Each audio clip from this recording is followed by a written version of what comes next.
Dating all the way back to the PlayStation 1 era, Spec Ops, a series that was long forgotten, has been reawakened with the team of Yager Development and Darkside Game Studios, as well as publishment from the new millennium powerhouse 2K Games, bringing us a new and improved third-person shooter, Spec Ops The Line. Being a game in itself that's been juggled in conversation for the past 3 years, as well as multiplayer beta 2 years ago, we finally have it underway of release and get to see what we should have saw a couple years back. Nonetheless, let's get this review started.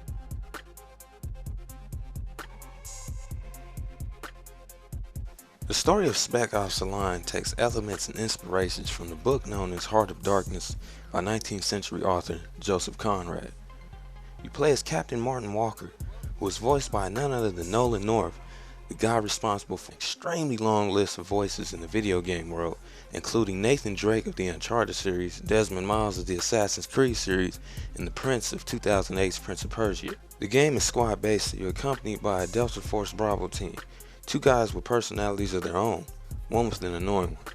You guys must set into a completely destroyed Dubai to rescue U.S. Army Colonel John Conrad and find any other survivors of the city. Captain Walker expresses defiant leaderships with his squad, as well as a feel-free approach. You get the sense that this guy knows what he's doing as you guys neutralize enemy rebellions of the city in a sandstorm-riddled Dubai. It's a pretty decent yet somewhat annoying story, as your squad can get really frustrating when in gunfire, but the story does proceed well to the end.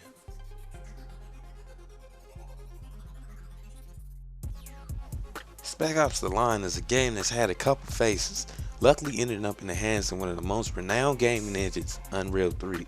The visuals in Spec Ops are pretty well received, as you're spending most of your time in a desert wasteland, which is pretty unique for a game, making it very vibrant and stand out more. Overall, wide span of land looks beautiful and not too far behind the competition like most postponed games usually are. Cutscenes are also well received, sometimes comically goofed with flaws to watch out for. Character visuals are near superb when seeing a character give off dialogue. Things like in-air explosions and barrages of dust spurting in the air are things that look of its original 2009 to 2010 development era and lacks the smooth and vividness that we are starting to see in plenty of today's games, like Ghost Recon Future Soldier and Battlefield 3. Although that may be one flaw, Spec Ops uses something a lot of games don't have, an unpredictable engine that generates random sandstorms and how harsh they can be, which is pretty unique in itself. It's a third-person shooter that's been through a lot, and actually came out quite well from the amount of times it's been postponed.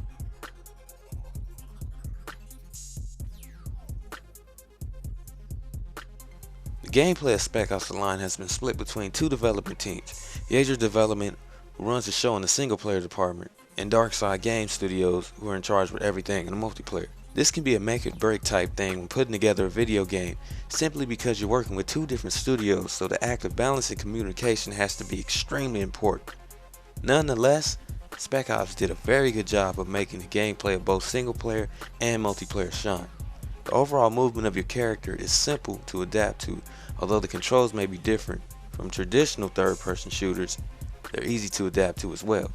Shooting is actually satisfying, as you get the satisfaction of hitting your target without feeling that the game gave you some sort of boost. The movement may feel sluggish at times, especially when you're trying to get out of dodge of a grenade or out of line of fire. The cover system does work well.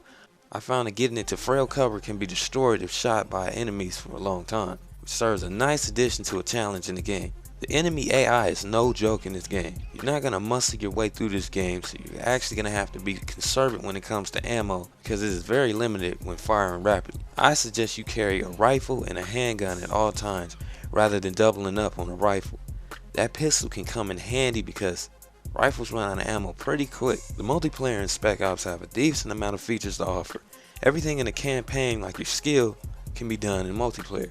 You get two main modes, core and special, which are basically core and hardcore. You have your traditional modes like deathmatch and team deathmatch as well, and a couple new modes, of which really special vital points and team tactic. I ran a couple of sessions and I have to say it feels very sluggish at first when aiming, so you might want to boost your sensitivity up to keep up with actual human players. Once you do that, it becomes pretty fun and satisfying. Sandstorms even apply in multiplayer, so you better get your ass indoors. There were a couple flaws as far as connection in a couple of matches I've played.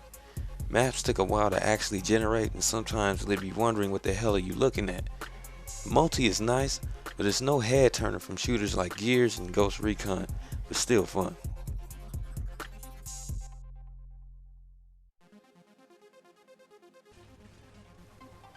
In Spec Ops The Line, you'll find a great story with decent to solid multiplayer. Graphics of character models are done damn good, and landscape visuals are refreshing to see aside from the usual destructive cities we see in most shooters. There are flaws though, the sluggish movement when trying to get out of line of fire, and not too good to okay ally AI. This game is not a dominating title, but it's still fun and definitely worth checking out. I give this game an 8.2 out of 10. Spec Ops is a series that I'm glad to see back, and this time they're on the right foot. Hopefully with this new beginning, they'll continue to make more sequels and varieties to come.